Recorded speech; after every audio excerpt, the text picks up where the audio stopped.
I immediately disappeared with my children when I saw my wife and her lover together at the company party.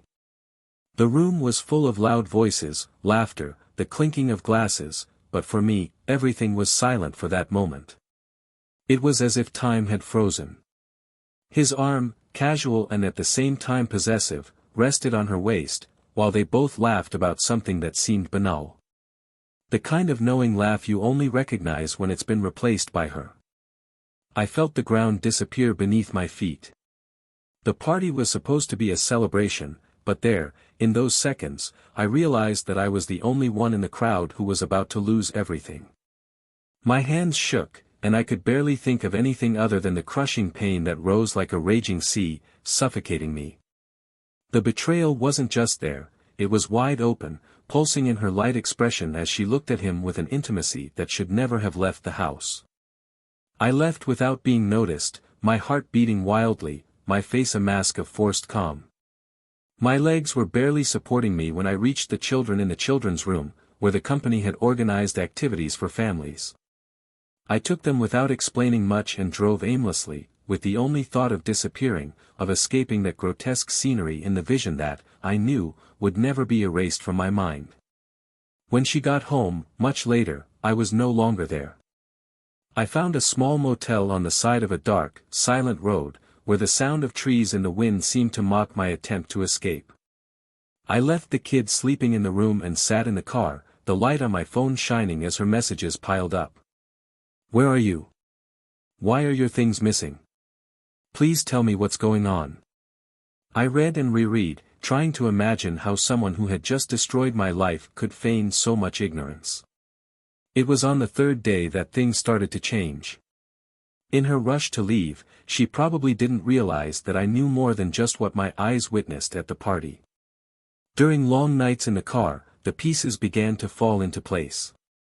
Little signs that I ignored, deleted messages, last-minute meetings that never made sense. Everything was clear now. It wasn't the first time, and it certainly wouldn't be the last. But what really devastated me was finding out that the kids knew. It was a conversation that started unintentionally. My daughter, still too young to understand the nuances of marriage, said something about her mother's special friend, who sometimes came home when I was at work. My heart accelerated. I asked casually, as if it were just curiosity, and the answers came like daggers. "They watch movies in their room," she said, "and Mom always asks me to play in the garden." My oldest son avoided looking at me. I could feel his guilt, even though he had no responsibility. When I asked if he knew what was happening, he just replied, "I didn't want to hurt you." These words, spoken with childish sincerity, were the final blow. It wasn't just about me. It wasn't just my pain. She involved them in this, placed them in the middle of chaos that should have been exclusively mine. The next few days were a blur. There was anger, sadness, and, most of all, an overwhelming emptiness. But as I tried to deal with it all, another layer of truth emerged. I realized that her lover wasn't just a stranger, he was someone who came to our house, someone our children knew and, in a way, trusted. It was a double betrayal, from the woman with whom I shared my life and from a man who, in another scenario, could have been a friend. I started planning. Not for revenge, but for justice, for something that would bring me back in control. I wanted her to understand what she had done. I wanted him to know he crossed the line with the wrong person. But most of all, I wanted to protect the children from further harm. It was a fine line between maintaining dignity and giving in to the darkness that threatened to consume me. However, there was something else I couldn't ignore. Something the kid said, something that would change everything. My youngest daughter mentioned a secret. Something about how her mother's special friend had given her an expensive gift that she kept hidden at home. When I asked where, she hesitated before guiding me to the garage. I didn't know what to expect, but what I found there was enough to fire my resolve once and for all. A gift that meant more than any explanation she could come up with. From that moment on, everything changed. It was no longer about forgiveness or reconciliation. It was about the truth, about exposing the lie and dealing with the consequences of a betrayal that destroyed not only love, but also the trust that had sustained my entire life. What was stored there was more than a simple object, it was evidence, a symbol of what they tried to hide, but which would now be used to turn the tide. As I looked at that object, a question haunted me. How much were they willing to sacrifice for their own convenience? And what would I be willing to do to ensure they could never again destroy another life like they did mine?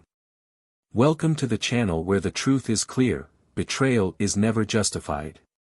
Here, all the stories are fictional, but they carry a real and powerful lesson, showing how betrayal can destroy lives, hearts and families. Get ready to dive into an intense narrative, full of exciting twists and turns. Take a deep breath and be ready to hear a story that will deeply impact you. Happy listening and good luck. Thomas and Laura's marriage was, in the eyes of many, an example of stability and partnership. Thomas, a dedicated and reserved middle-aged man, worked as a manager at a technology company, a career he had built over 2 decades with sweat and patience. He was known for his almost unshakable calm, a trait that sometimes masked his own insecurities and fears. For him, family was everything. His role as husband and father of 2 children, 10-year-old Ethan and 6-year-old Lily, was what defined his existence. Laura, on the other hand, had a vibrant, magnetic energy.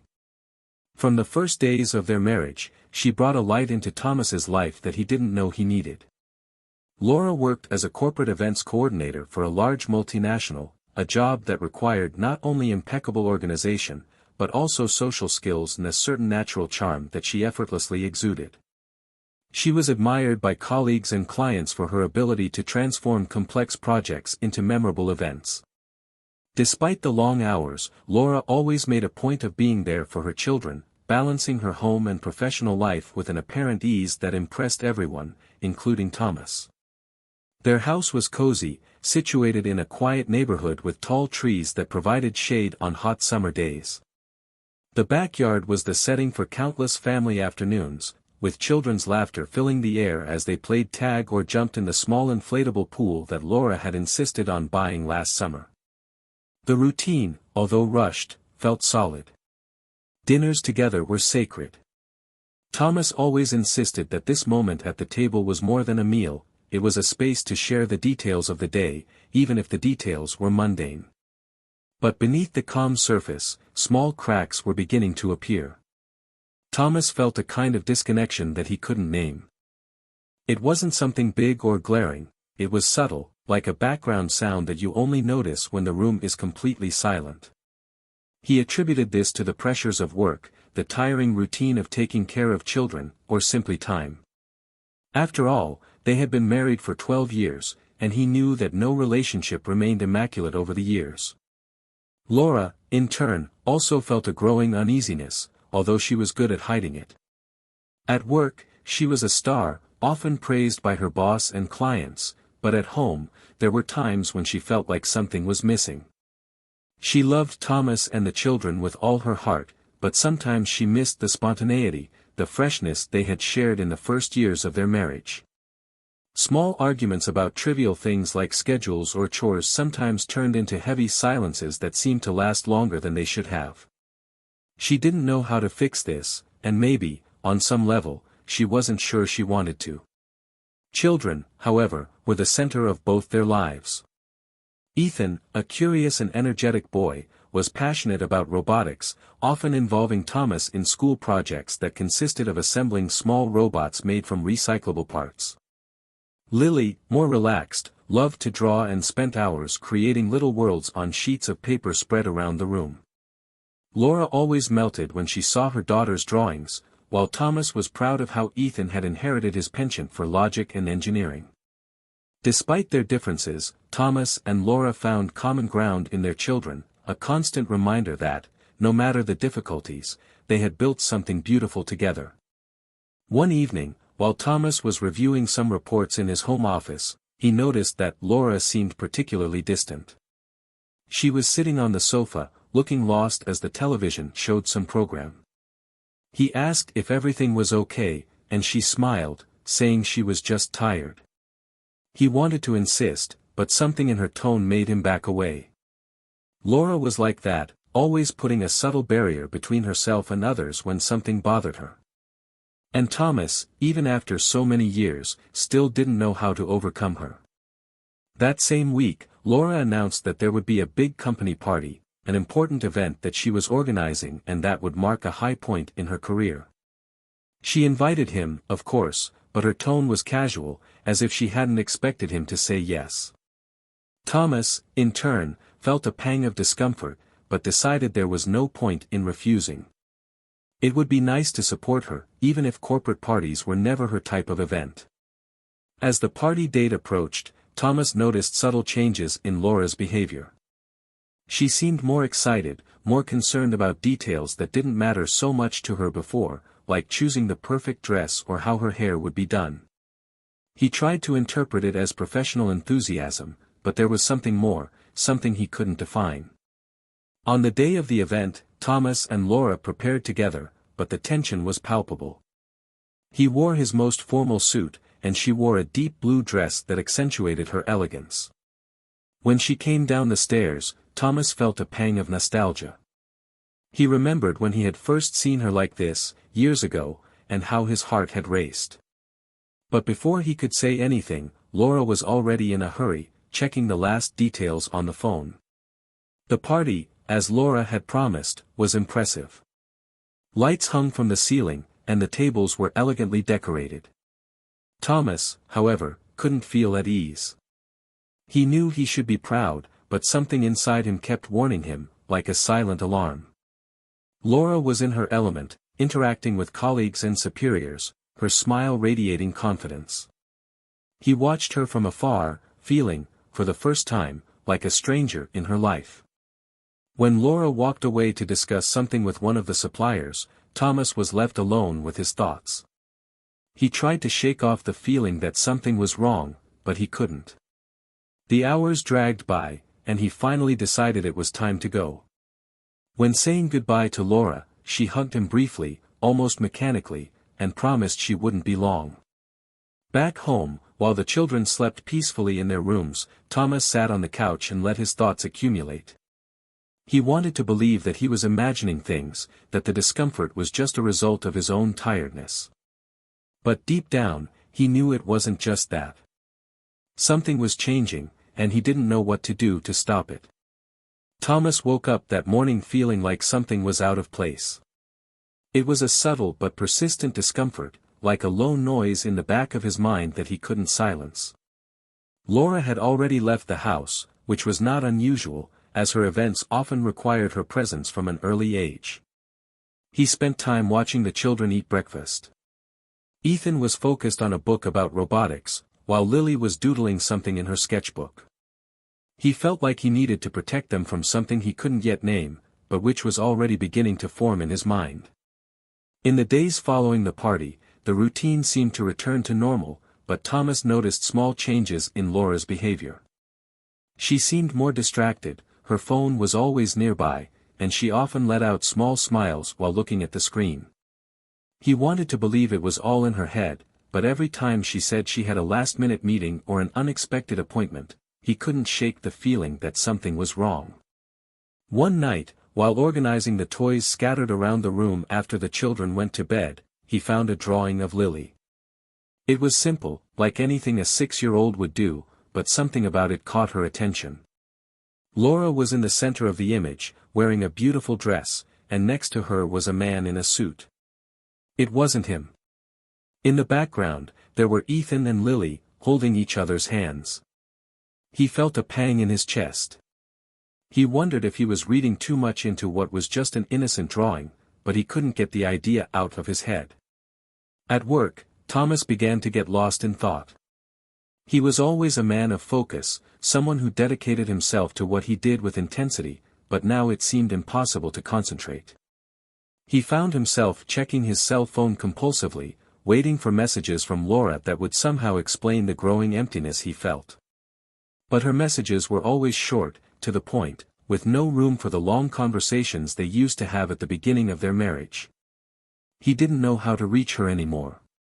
It was on a Saturday, during a sporting event at the children's school, that he noticed something that made his stomach turn. Laura was on the phone, away from the crowd, and laughing.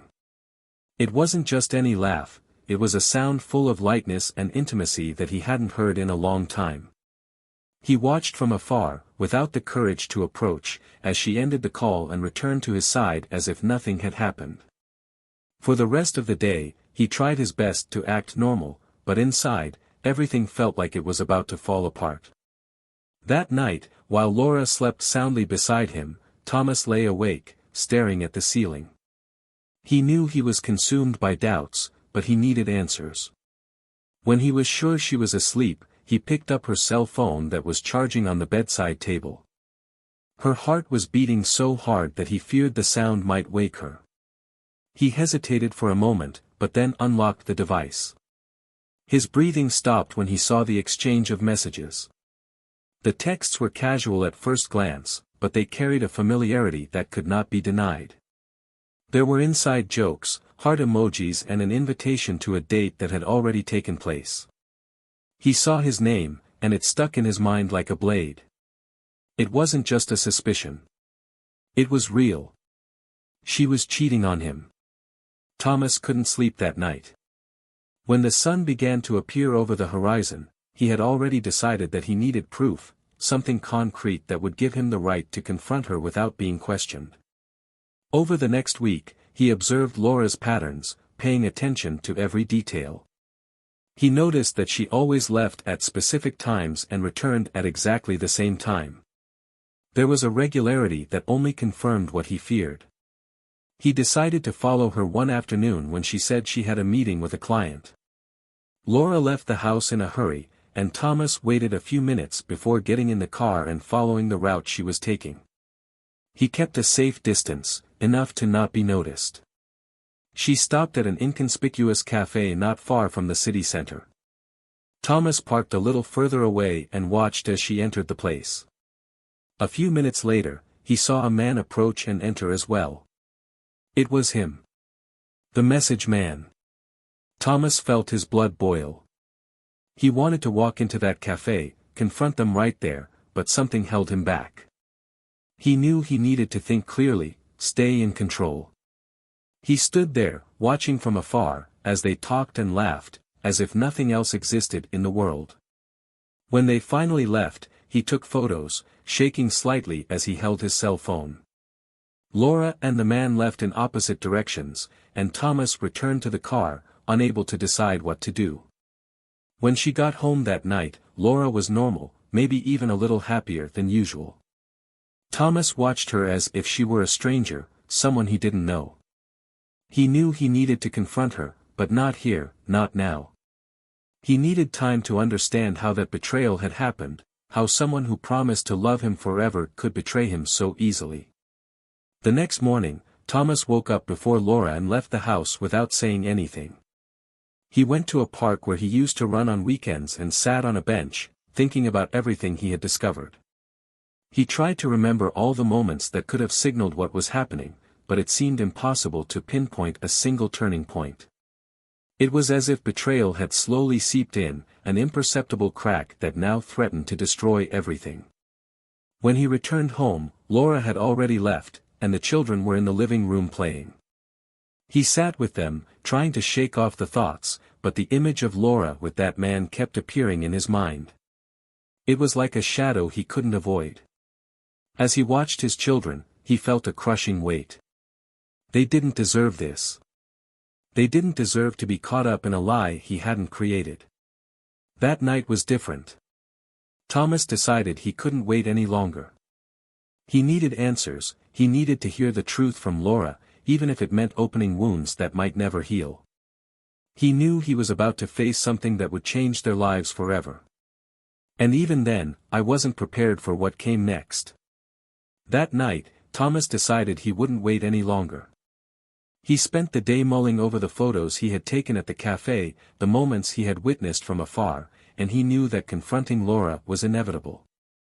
Sitting on the sofa in the living room, he watched the clock while listening to the sound of her car engine pulling up. The key turned in the lock, and Laura entered carrying her purse and the same light smile that he had learned to distrust. When her eyes met Thomas's, something in his expression made her pause for a moment. He kept his gaze fixed, trying to find some trace of guilt or nervousness, but she just asked, in a relaxed tone, why he was still awake. He started in a controlled manner, asking how her day had been. Laura responded naturally, detailing a meeting with clients and planning an upcoming event.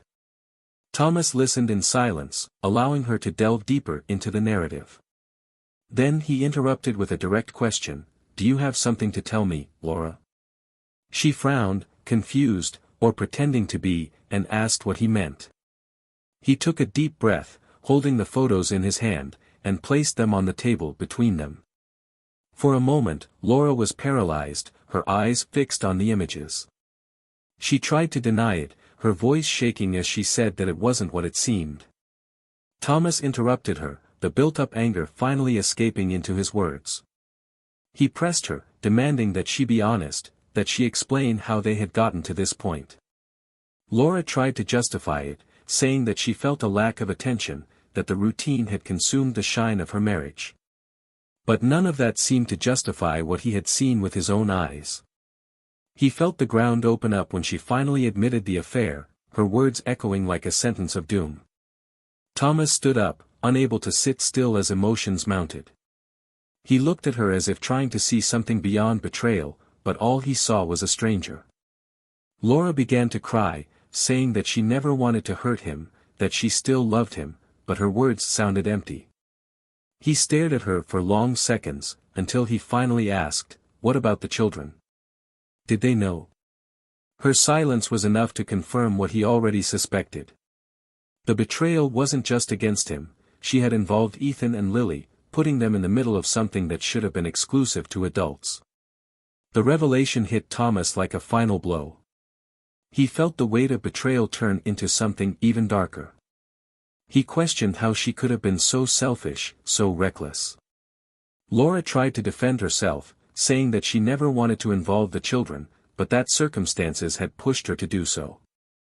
Thomas didn't want to hear any more. He walked away, going to the window to try to organize his thoughts. But something in his mind kept nagging, there was more. Something about the way Laura defended herself, the way she avoided certain details, indicated that she was still hiding something. It was then that he asked, his voice cutting, "Why was he at our house, Laura? What did he want here?" The question made Laura freeze. She hesitated for a moment before saying it was just a coincidence, that her lover had shown up to pick her up. But Thomas knew it was a lie. He insisted, his voice now filled with frustration, demanding she be honest. And it was at that moment that she finally gave in. Laura confessed, in a low, broken voice, that her lover, Martin, was not just a casual affair. He was interested in something much bigger than her. He wanted access to information about Thomas, specifically about the company where he worked. Laura explained that Martin had suggested the idea that if she could obtain confidential information, they could sell it to a competitor and ensure a comfortable life for them both. Thomas listened in silence, fury building inside him. It wasn't just an emotional betrayal, it was a direct attack on his integrity, his career and his family's future. He asked if she had accepted, if she had given any information. Laura shook her head, crying, saying that she couldn't do it, that she knew it would be wrong. But Thomas was no longer sure he could believe anything that came out of her mouth. He felt betrayed on every possible level, not just as a husband, but as a man. He knew he would need to confront Martin, but before that, he needed to decide what to do with Laura. As she cried on the couch, begging for forgiveness, Thomas walked away. He went up the stairs and went to the children's room. Ethan was fast asleep, but Lily stirred slightly when he entered. He stood there for a few minutes, watching his children, feeling a wave of overwhelming sadness. He knew that no matter what happened between him and Laura, he needed to protect them. Back in the living room, Laura was still sitting, now silent, her eyes red from crying. Thomas looked at her, his expression rigid, and said that they needed to resolve this, but that he needed time. He picked up his cell phone and called a close friend, someone he trusted completely, and asked him to watch the kids for a few days. He knew he would need to deal with Martin, and he didn't want Ethan and Lily to be around when that happened. Laura tried to argue, saying she could solve everything, but Thomas wasn't willing to listen. He left the house, the weight of what he had just discovered pressing down on his shoulders. He knew that the conversation with Martin would be inevitable, and that he would need all his strength to face what was yet to come. But most of all, he knew that this was just the tip of the iceberg, and that the full truth was yet to be revealed. The feeling of betrayal that consumed him now gave way to cold determination. He wouldn't let Martin go unharmed, and he wouldn't let Laura destroy anything else. Thomas drove aimlessly for almost an hour, his mind buzzing with the revelations that still echoed. The emotional betrayal was already an almost unbearable burden, but Laura's involvement in something that directly threatened his career and financial security was a blow he couldn't immediately process. The silence inside the car contrasted with the storm of thoughts that was plaguing him. He pulled into an empty parking lot, turned off the engine, and stood there, staring at the steering wheel, breathing heavily as he tried to muster the strength to decide his next move. He picked up the phone, hesitated, and finally dialed the number of his trusted friend. She asked, almost without explanation, that he would pick up the children at home and keep them safe for a few days. When his friend asked what was happening, Thomas simply replied that it was a complicated situation and that he would explain everything later. The last thing he wanted was to expose Ethan and Lily to more confusion and pain. Back in the car, the tension in Thomas's shoulders turned to determination. He knew where Martin worked. Laura had mentioned it, casually, months ago, in one of those conversations that seemed irrelevant at the time. Now, this detail became crucial. He called Martin's work, pretending to be a customer, and confirmed that he would be in the office that morning. Thomas knew he needed to confront him face to face. When he arrived at the building where Martin worked, the atmosphere was cold and corporate, with glass walls and smiling receptionists. Thomas took a deep breath before entering, feeling his heart beating quickly but in control. He asked to speak to Martin and was shown to a small conference room while he waited. Every second seemed like an eternity, until the door opened and Martin walked in, with an expression of curiosity that quickly turned to tension when he saw Thomas. The atmosphere in the room became charged the moment Thomas closed the door behind Martin. He stood, crossing his arms, as Martin tried to compose himself and asked with a measured tone of calm, "Can I help you with anything?" Thomas didn't respond immediately. His gaze was fixed, assessing every detail of Martin's posture, every nervous movement. Finally, he said, his voice low and controlled, "You know exactly why I'm here." Martin tried to deny it, pretending not to understand, but Thomas wasn't in the mood to play. He placed the photos on the table, the same ones he had shown Laura, and pushed them towards Martin. His expression changed instantly, the traces of calm being replaced by a mixture of surprise and discomfort. "You think you can come into my life, destroy my family, and get away with it?" Thomas asked, voice now thick with anger.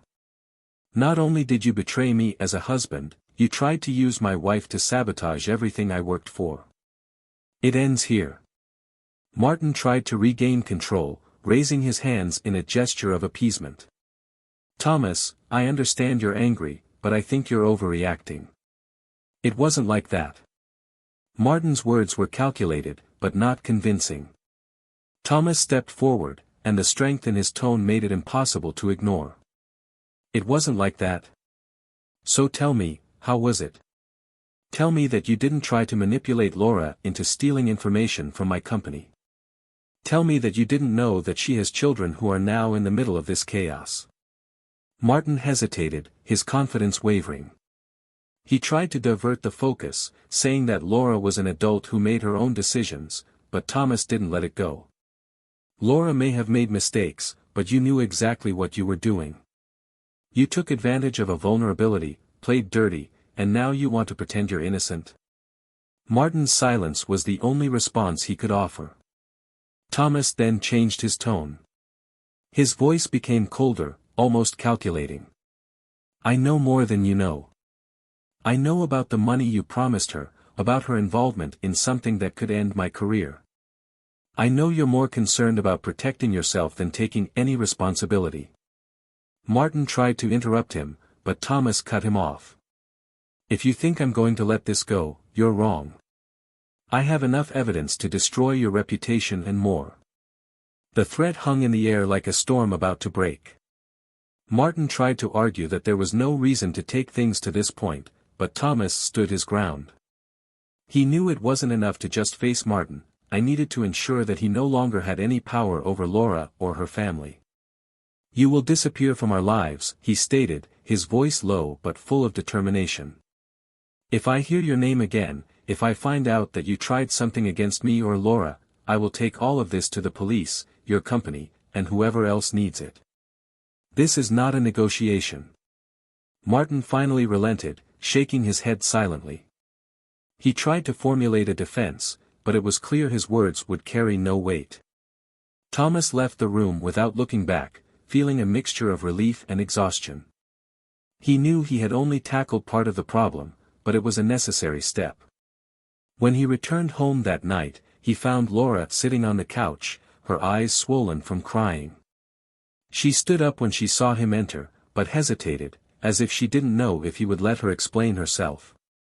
Thomas reached into his pocket, pulling out his phone, where he had recorded part of the conversation with Martin. He put the audio on, letting Laura hear every word, every attempt at justification. When the audio ended, the silence in the room was almost palpable. "You knew what he wanted from you, but you still chose to trust him," Thomas said, his voice more tired than angry. "I don't know what will happen between us, but I need you to understand what this has taken. Not just for me, but for our children, for the life we built together." Laura began to cry again, but he no longer had the strength to comfort her. He stood up, walked to the door and looked at her one last time before leaving. "I need time, Laura. Maybe we do." He didn't know where he was going, but he knew he needed distance. The pain still burned in his chest, but there was a strange sense of relief. He had faced Martin, dealt with the betrayal, and begun to expose hidden truths. Now, all that was left was to figure out how to move forward, whether with Laura or without her. Thomas drove for hours that night, without a destination, just trying to organize the whirlwind of thoughts that consumed him. The confrontation with Martin was over, but the internal battle had barely begun. He knew that making a decision about his family's future would be the most difficult task of his life. Laura's betrayal was a crushing weight on his heart, but her words, her pleas, still echoed. Despite everything, he couldn't just turn off years of love, companionship and the memories of a life built together. There was, deep down, a small voice that said maybe he could forgive, but another part of him screamed that trusting again would be impossible. The car finally stopped in front of a small motel. Thomas went downstairs, exhausted, and booked a room for the night. The silence of the empty room was almost unbearable, forcing him to face the thoughts he had tried so hard to avoid during his hours behind the wheel. He picked up the phone, hesitated for a moment, and finally dialed his friend's number. The familiar voice on the other end of the line brought a brief sense of relief. He wanted to know how the children were, if they were okay and if they had asked questions. The friend assured him that everything was under control, but the concern in Thomas's voice was evident. He hung up, promising to pick up his children soon, but not knowing exactly when that would be. Lying in bed, Thomas's head was full of unanswered questions. How did Laura get to the point of crossing that line? What could he have done differently? What did it really mean to forgive someone who not only broke a vow but also put their family's safety and stability at risk? He thought of his children, of how they had already been exposed to the confusion he was trying so desperately to contain. Ethan, with his heightened curiosity, had certainly already noticed that something was wrong. Lily, as young and innocent as she was, also felt that the harmony of the house had been broken. It was unfair to them, Thomas thought, and it made him feel even more helpless. The next morning, Thomas found himself sitting on a park bench, a cold coffee in hand and his cell phone silent at his side. He needed to make a decision, but every choice seemed wrong. Forgiving Laura would mean forever carrying the weight of betrayal and the lingering doubt that something similar could happen again. Leaving the marriage would mean breaking not only with Laura, but also with the idea of family that he valued so much. He knew there was no path that wouldn't bring pain, but he also knew that the worst decision would be to decide nothing. Laura, on the other hand, spent her hours at home between tears and messages she sent to Thomas, begging for a chance to explain more, to try to fix what she had broken. The children already noticed her absence and asked questions that Laura could barely answer without feeling her throat close. She knew she had destroyed Thomas's trust and that her own credibility was in shambles, but she didn't know how to rebuild something that seemed so irreparable. More than anything, she felt his absence like a hole in her chest, a constant reminder of how much she had lost through impulsive, selfish decisions. Thomas finally decided to look for his children. He knew he couldn't keep them away for long, but he wasn't ready to face Laura yet. He asked his friend to bring them to the park, where he could spend time with them without having to return home. When he saw Ethan and Lily running towards him, a wave of emotion hit him. He hugged them tightly, feeling the weight of the unconditional love they brought, but also the overwhelming responsibility of protecting them from it all. Ethan, ever perceptive, asked why he and Laura were acting so strangely lately. Thomas tried to explain without giving details, saying that he and his mother were going through a difficult time, but that everything would be fine. The boy nodded, but his expression showed that he wasn't completely convinced. Lily, in turn, simply held Thomas's hand tightly, as if she knew words weren't necessary. They spent the afternoon together, playing frisbee and eating sandwiches that Thomas had bought on the way. For a few hours, he was able to forget the chaos that awaited him. When he finally took his children home, Thomas stopped in front of the door, hesitating before entering. Laura was in the living room, staring at the window, and got up as soon as she saw them. Ethan and Lily ran into the room, leaving the two alone. The silence between them was heavy, but Thomas was the first to speak. He said they needed to talk, but that this conversation should be different from the others. It was no longer about accusations or explanations. It was about deciding the future. Laura, with a trembling voice, began to speak, apologizing again and acknowledging the mistakes she had made. She explained, between sobs, that she had been selfish, that she had no excuses, but that she was willing to do anything to fix what she had broken. Thomas listened in silence, absorbing every word but not committing himself. He knew that just listening wasn't enough. He needed to see actions, needed to feel that there was something genuine beyond the words. The days that followed were tense. Thomas decided to stay home for now, but the emotional distance between him and Laura was palpable. They tried their best to act normal in front of the children, but the silence between them was louder than any conversation. Laura began seeking therapy, something she suggested herself, saying she needed to understand why she did what she did and how she could avoid repeating those mistakes. Thomas, although skeptical, accepted her initiative as a small step in the right direction. Ethan, always attentive, realized that his parents were trying.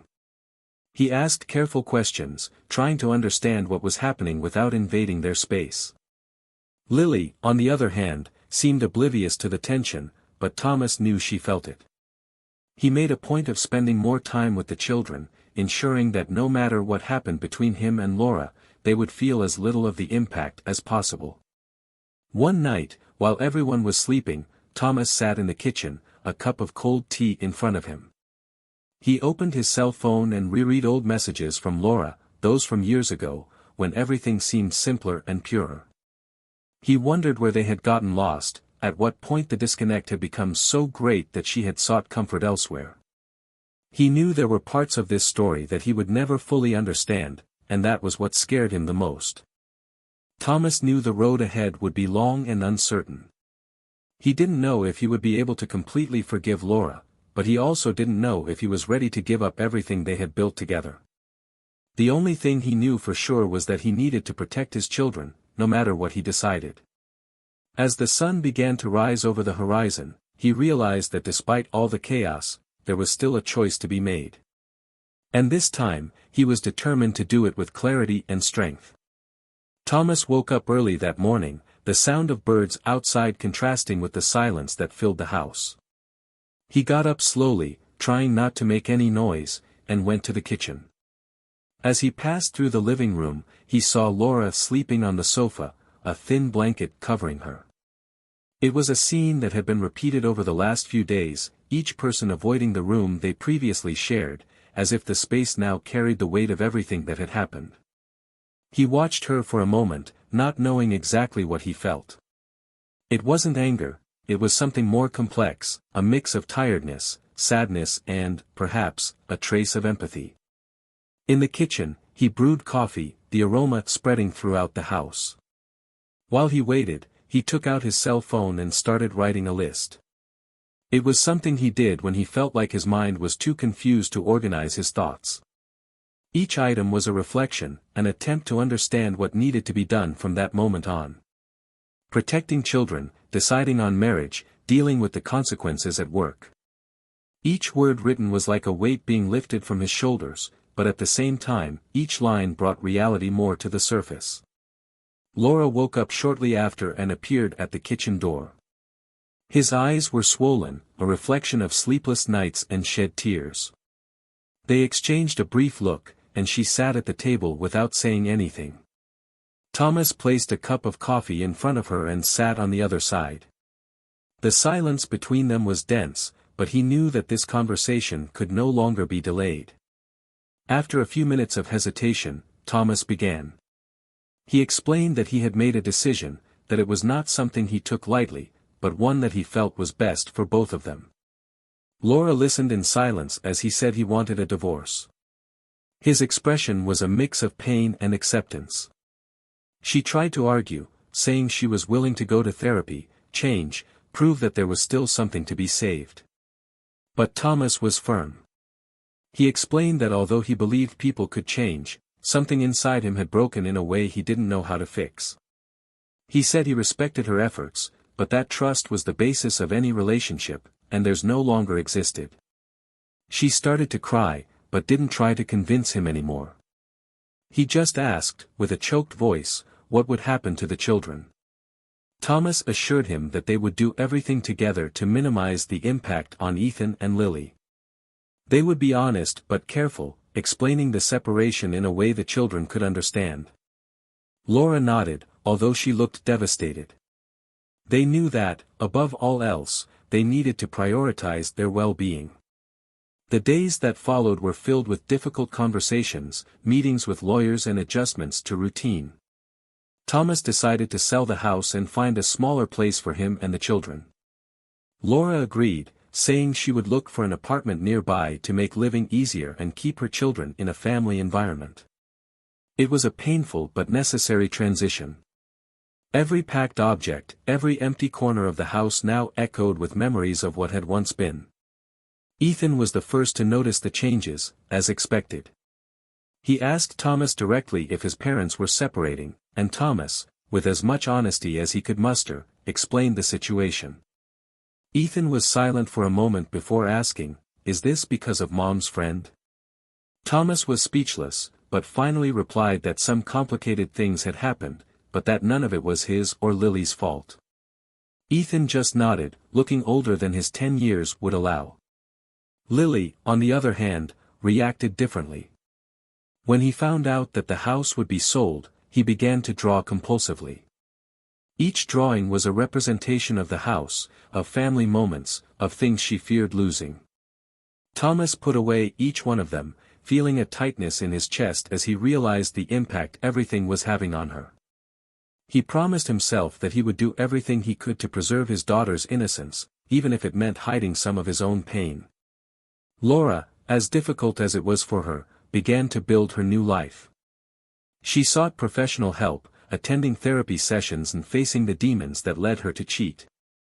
She knew she had lost Thomas's respect and trust, but she decided that, at least for her children, she needed to be a better version of herself. Work, which once seemed to be the center of his existence, was now just a part of it. She made it a priority to be there for Ethan and Lily, ensuring that despite their divorce, they never felt abandoned. As for Thomas, he began to rediscover parts of himself that he had lost over the years. He reconnected with old friends, picked up hobbies he had put aside, and began to realize there was life beyond his failed marriage. He was in no rush to find a new love, but at a chance meeting with parents at Ethan's school, he met someone who made his heart beat differently for the first time in a long time. It was a new feeling, shy, but full of hope. Martin, in turn, did not emerge unscathed. Thomas's threats came true. He was fired from his position at the company after the investigation revealed his illicit intentions. His reputation was tarnished, and his personal life also took a hit. He tried to contact Laura a few times, but she cut all ties, making it clear that she wanted to move on without any connection to him. Martin became a bitter reminder of what could have been, but for Laura, it was also a reminder of the price of her choices. Life went on, not without difficulties, but with a sense of renewal. Thomas dedicated himself to raising his children with love and stability, while Laura worked to rebuild her relationship with them. It wasn't the ending anyone had planned, but it was a beginning. And for Thomas, maybe that was enough. If you've made it this far, leave your opinion in the comments. What did you think of Thomas's decision? And Laura? Don't forget to subscribe to the channel for more stories like this. Remember, here we show how betrayal can destroy lives. The channel does not support any type of betrayal, but rather reflects on the consequences of wrong choices. Thank you for following until the end, and until next time.